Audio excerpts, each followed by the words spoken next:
Circle theorems.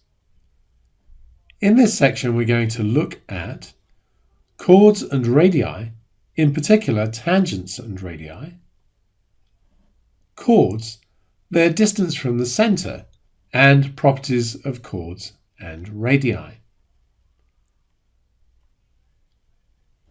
There are some prerequisites for this section. For example, you should know that the angle sum of a triangle is 180 degrees. So A plus B plus C is 180. You should know that the base angles of an isosceles triangle are equal.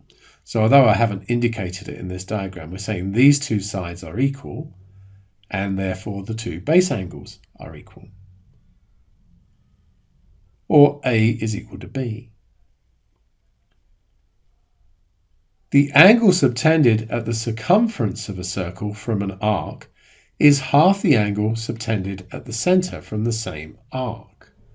So if we consider this arc here, we can see that this angle is subtended at the circumference and this one at the centre. And what we're saying here basically is that A is twice the size of B. So A equals 2B. When we have a tangent and a radius like this, they always meet at right angles.